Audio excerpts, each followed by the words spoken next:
Hi guys, got a new video to share with you.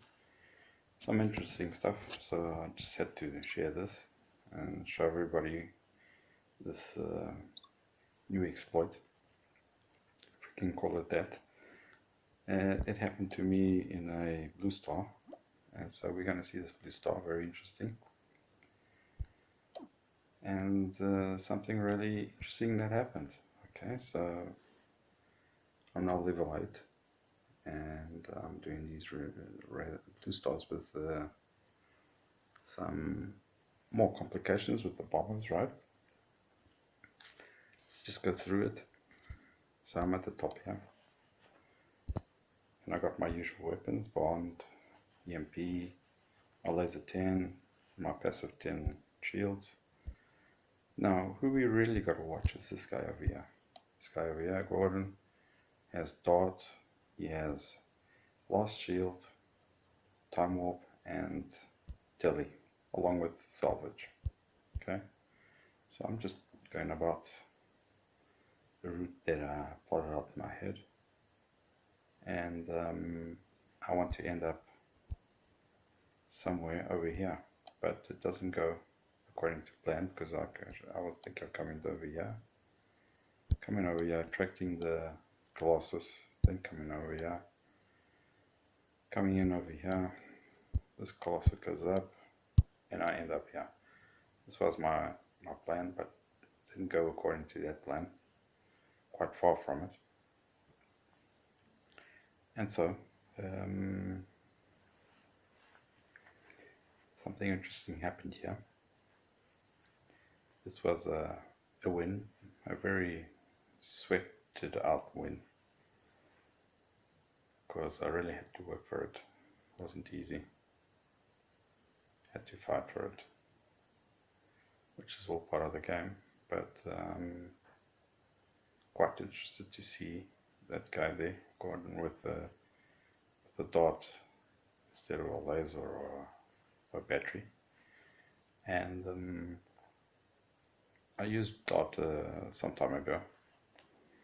The problem with dart is that if it was a secondary weapon, something like a mega or something like a mega missile, be great, because you'd still have the primary weapon with which you could fire at an incoming missile. But with dart, no, it's your primary weapon. So when a bomber shoots a rocket at you, you can't shoot that rocket. Take it on impact, which is difficult, to say the least. So I'm going head to head with this guy. He's also got a laser. He's got a laser 9, so he's not a sprint chicken for sure. He knows what he's doing. He tries to cut my laser down, but he's also cutting his. He's almost dead already, so our laser is stronger than his, so he's going to die. He's trying to teleport out, still trying to get positioning. But what happens is that Gordon comes along,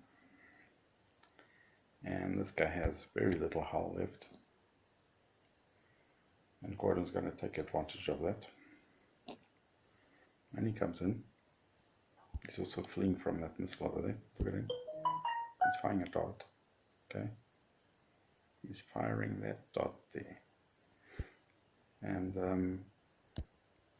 while this guy's weapon is placed on his ship, this dart comes in and kills that ship. Well, it doesn't stop there. He comes for me, switches on his time warp. I started moving out because I was checking what's coming. And what do I do here? EMP. I mean, this was instinctive play, but really worked well. I was trying to catch him in the red. But this guy's got more bonds than me, so he teleports out, which is good for me because I killed the dart.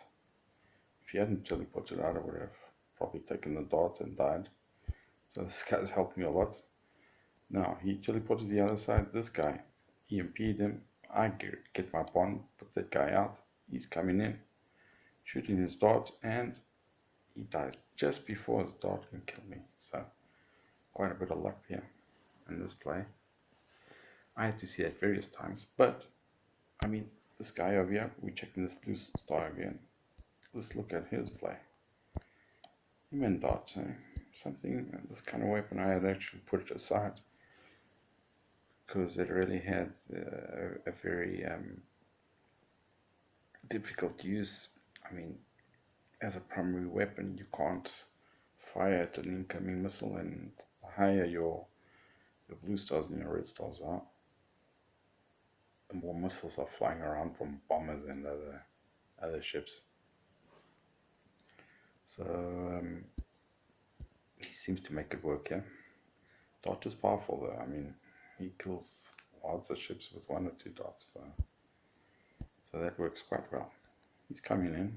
He still isn't using his shields. He's got a sub after him. Look, I mean, he's just flying around, trying to get a good position, not getting killed.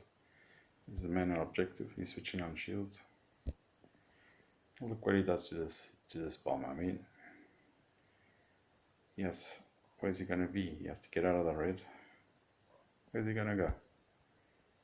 You can't go over there with the Colossus, so he comes over here by the bomber. The bomber's also shooting at him. He switched on the shield, which is very handy. His shield here is a blast shield. Very handy for those bomber rockets.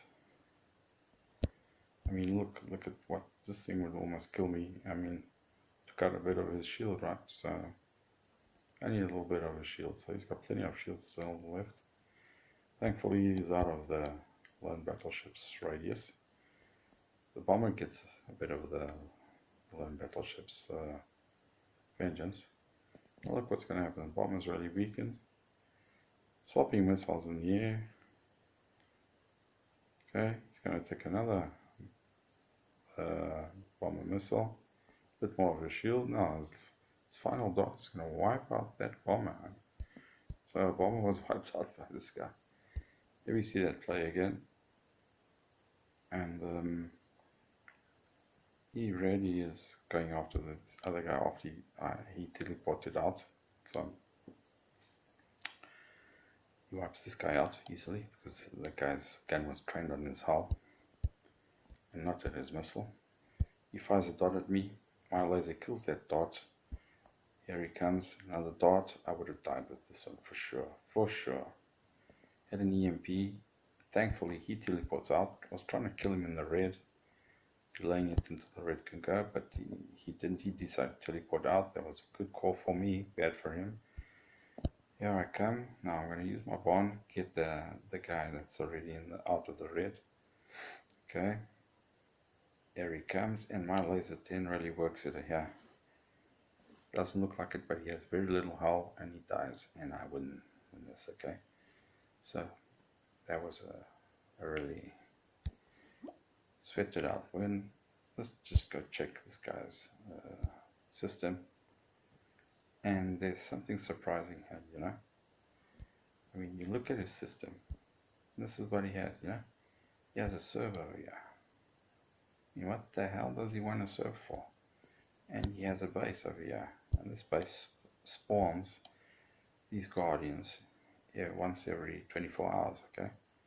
So this thing is always spawning out these guardians, but you must have removed this with bond to this location, which is quite a good location for him. And so what does he use this for? I mean, this is really intelligent, out of the box thinking.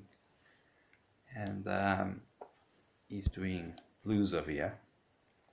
So when he returns from a blue, the ship that he's using for blue has sanctuary, right? It has sanctuary, so he always gets it back, but it may come back with very little hull, and so he has a very fast recovery time, repair time.